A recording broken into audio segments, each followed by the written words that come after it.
Hello everyone, welcome in, Waffle here, and we're back with another Garden Tower Defense video for your viewing enjoyment. Today I wanted to go over, that's right, Endless Mode. Have you guys tried Endless Mode? Have you gotten anywhere in the Endless Mode? Have you gotten on the leaderboard in Endless Mode? I want to hear in the comments. I'm going to give you some of my tips, tricks, cheat codes, and more. Well, no cheat codes, but to get on the leaderboard. This is this week's leaderboard. I'm sitting at, I think it's around 13th place? Something like that. No, 19th place. 19th place with 500 in Dojo right now.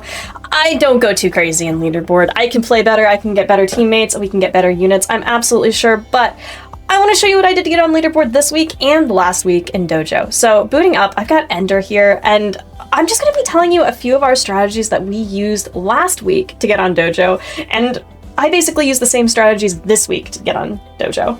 So me and Ender both have pretty decent kits, and honestly, to get a leaderboard, it's unfortunate, but you really do need some good units. There are some units that aren't great that you need, some units that are great that you need, and some units that you can like swap out. I don't think we needed 2 beehives, for example. I think we could have done it with a little bit more DPS. Maybe I brought 1 punch potato. I think you only needed 1 beehive to start this up though, which is nice.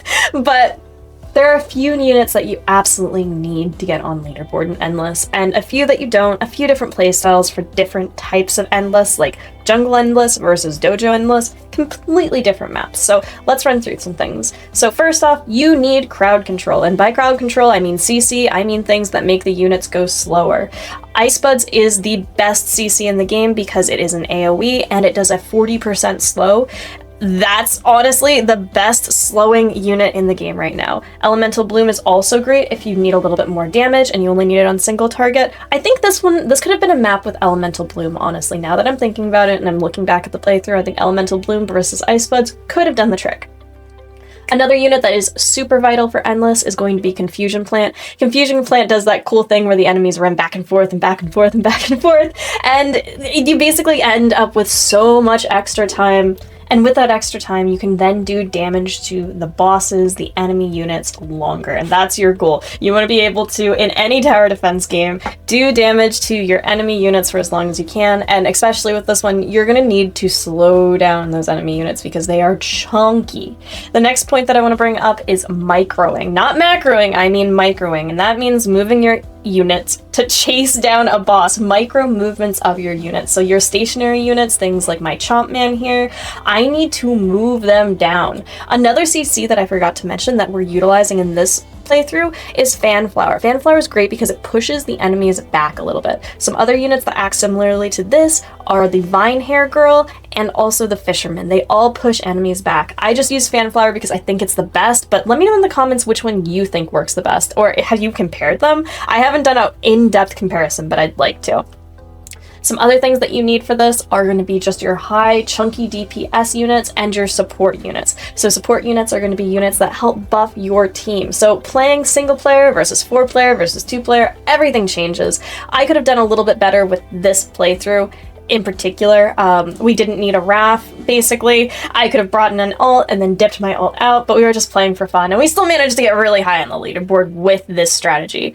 But these support units, so like Sprinkler, is very, very useful for your Confusion Plants. Your Confusion Plants cast a little bit slow, and any unit that casts slow, the Speed Sprinkler make it cast faster. So I always try to keep a Speed Sprinkler on all of my Confusion Plants as we're going along. And you can see here, we're starting to micro move our units down, chase this boss down, and he went down easy peasy.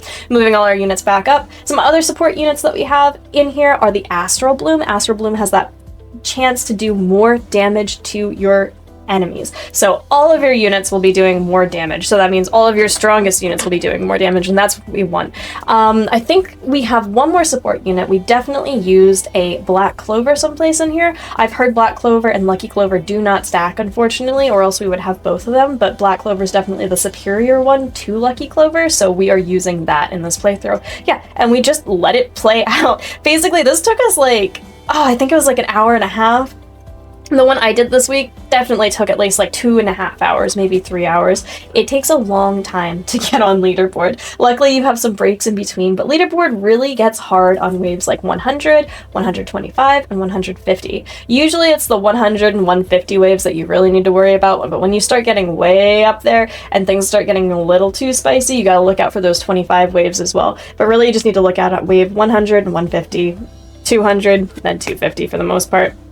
And you can see us like starting to gear up, get ready. This past 100 wave, easy, no problem. But I know we don't make it too far. I know we only make it to wave 150 in this playthrough, but that was enough to get on Leaderboard last week. So hey, if you've got decent units, don't sleep on Leaderboard on that first week that a new map drops, because holy cow, we could have made Leaderboard on Back Garden too. Like some of these leaderboards last week were just ridiculously low, only like an hour and a half like needed to get those glass plants. And that's usually what my goal is. I just want a glass plant. I'm not going to be leaderboarding to get anything crazy. I'm not getting top 3. I have not enough time in my day to do that. But I'm curious, like, who does? I've seen a few people post their leaderboard scores, and I'm like, dang, I kind of wish I had that gamer mentality. I wish that was me. So if anyone wants to do a video with me in leaderboard, hit me up. I'm just saying. Okay, but really though, I do like Endless. It was one of the first game modes that I started like really enjoying in Garden Tower Defense.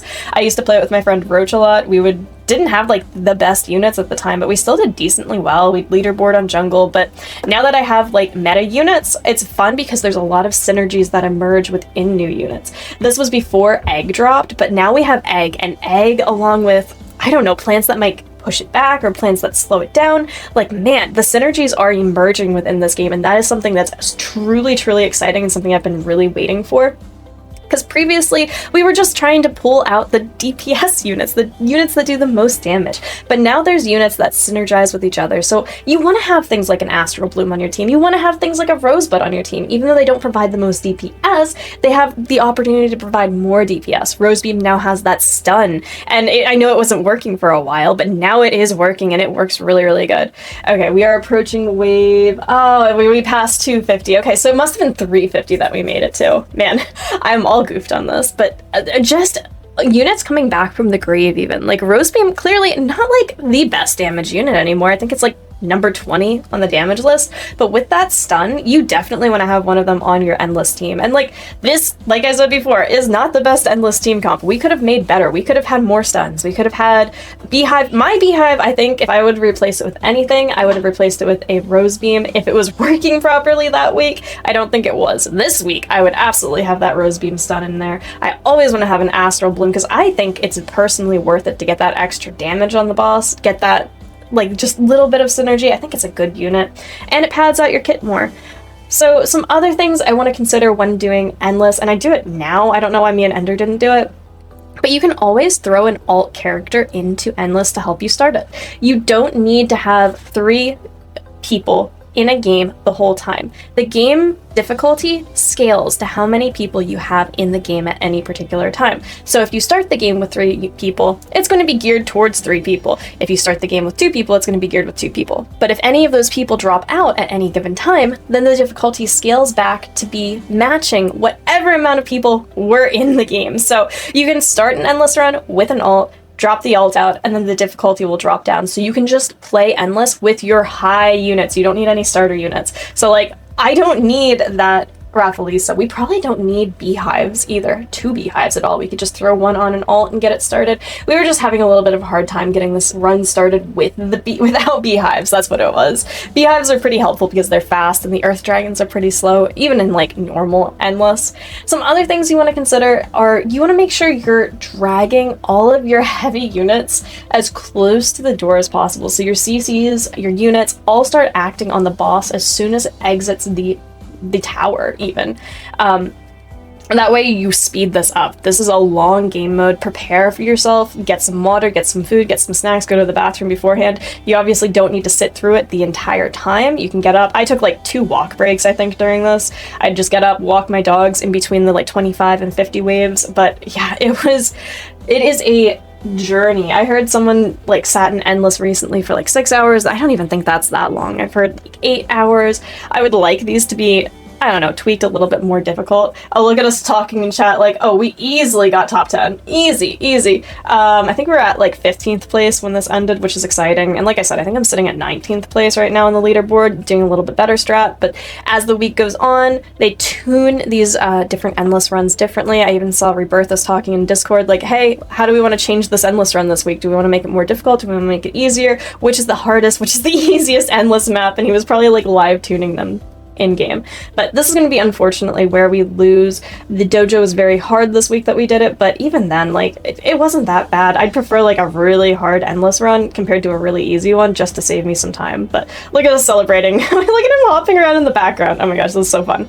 All right, let me know if you guys liked this video. Let me know if this was fun. I really enjoy Endless. I want to play Endless more. I just don't want to spend 12 hours in an Endless run, but I wouldn't mind making more videos on it for you guys. Let me know if my strategies help, and let me know what your strategies are in the comments. How high have you placed on the leaderboard in Endless? Which Endless map is your favorite? And I'll see you guys in the next one. Waffle out. Thanks so much for watching.